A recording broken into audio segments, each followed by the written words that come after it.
everything. So now, my first comparison was between Adam and who? Iblis. Now we're going to do our second comparison. My second comparison is going to be between the angels and Adam.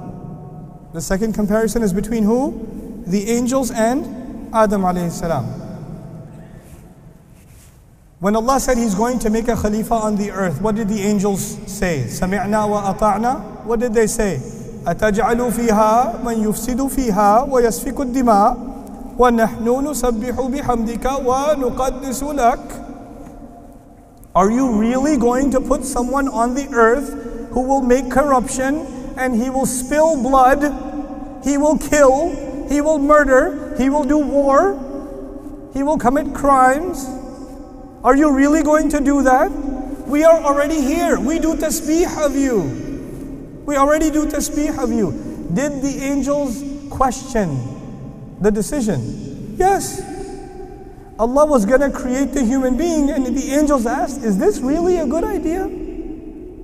They asked, didn't they? Now what do you know about angels? Do angels ever disobey Allah? No. Do angels ever disrespect Allah? No. The angels are always obeying Allah. وَيَفْعَلُونَ مَا يُؤْمَرُونَ. They do whatever they're told. And they are musabbihun. They're always doing tasbih of Allah. They never, ever, ever disrespect Allah, ever. But how come they ask this question? This question seems like they're questioning Allah. You know what we learn from this? We learn that when you ask questions about what Allah says, when you ask questions about what Allah says and you are respectful, there's a difference. There's a respectful way to ask a question and there's an arrogant way to ask a question. When you ask questions respectfully, that is not disobedience to Allah. You have the right to ask questions when you don't understand something. If the angels can ask Allah, you can ask your sheikh. It's okay. It's okay. Even Allah can be asked a question. You understand? You know what happened nowadays in so many places? Somebody is teaching you deen. They're teaching you tafsir. They're teaching you aqidah. They're teaching you a hadith. And you have a question. Shaykh, that doesn't make sense to me. Idhar Azra, I'll show you. Doesn't make sense to you? Show some respect. Don't ask questions. Just listen. We are discouraged from asking questions, yes or no? If somebody's asking questions, they say this is waswasa from shaitan. Why are you asking questions? You have no right to ask questions. I say Allah is teaching us that even angels have the right to ask questions. And we have been given a status above the angels or no? We have been. We have the right to ask questions, people. We have the right to ask questions. But let me tell you, we have the right to ask questions, but Allah has the right to give whatever answer He wants. Listen to me carefully. Allah will give whatever answer who wants? He wants.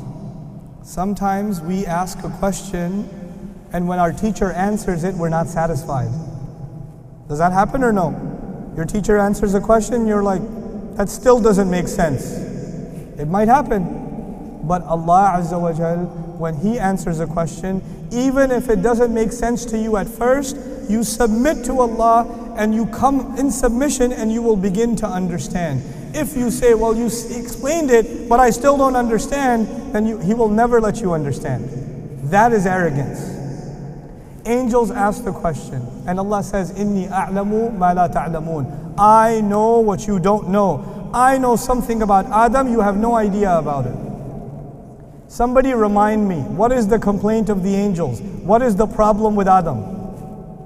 What is the problem with Adam? He will do corruption and he will kill. Yes? He will do corruption and he will kill. You know this is Surah Al-Baqarah. I told you, right? This is Surah Al-Baqarah. Right after the story of Adam alayhi salam is the story of Bani Israel. You know that? And when you read the story of Bani Israel, did they do corruption? Did they do corruption? Yes. Did they spill blood? Yes. لا تسفكون دماءكم لا تخرجون أنفسكم من دياركم ثم أنتم هؤلاء تقتلون أنفسكم. Allah describes in Bani Israel, the story of Bani Israel, that they did corruption and they spilled blood. When you read the story of Bani Israel, it makes you think, hey, wait a second, the angels were right. Because they said he'll be corrupt and he will spill blood. And that's what you read. And this was supposed to be the best nation, yes? إِنِّي فَضَّلْتُكُمْ عَلَى الْعَالَمِينَ. I gave you preference over all other nations. So it makes you wonder, what is Allah saying? How come He's saying He knows something the angels don't know? Because so far, when you read Surah Al-Baqarah, all you learn is the angels are right so far. It seems to be that they were exactly accurate. Human beings will be corrupt and human beings will spill blood, even when you send them prophets. Did Allah send Bani Israel prophets? Even then? Even then. But then how did Allah make His point? This is amazing, guys. This is what I find so beautiful. وَعَلَّمَ آدَمَ الْأَسْمَاءَ كُلَّهَا. Allah taught Adam alayhi salam names of everything. All kinds of names. Adam alayhi salam was given vocabulary.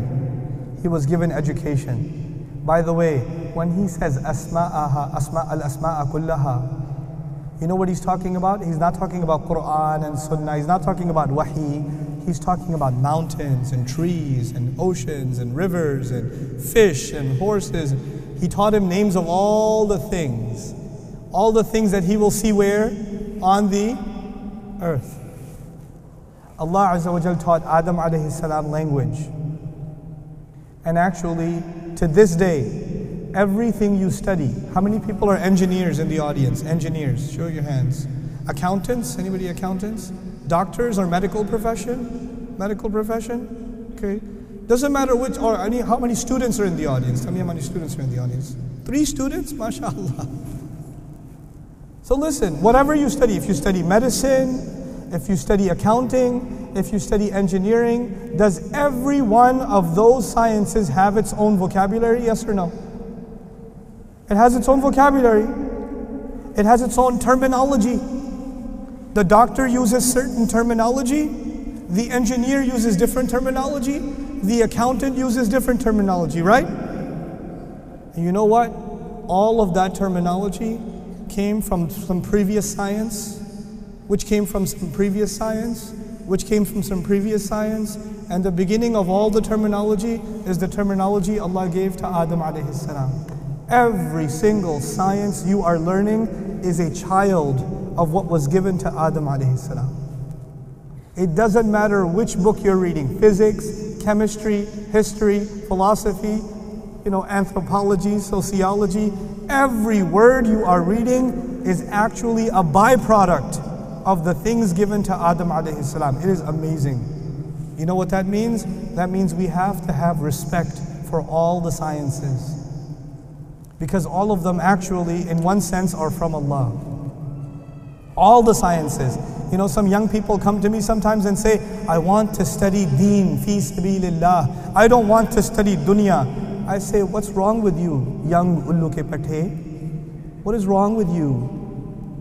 When you study science, you are also studying the ayat of Allah. When you're studying history, you're also studying the ayat of Allah. We have to study deen and we have to study dunya, and we have to study them together, because this is the ummah of balance. Allah did not just teach us about Jannah, He also taught us about this world. The Quran wants you to go and learn.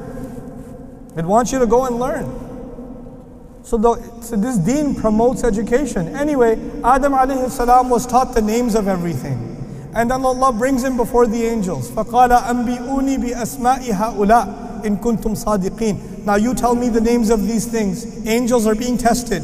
Do you know the names of these things? And the angel says, Subhanak la ilma lana. No. Sorry, Ya Rabb, you are too perfect. We have no knowledge at all. We have no knowledge at all. Human beings know something, angels don't even know it.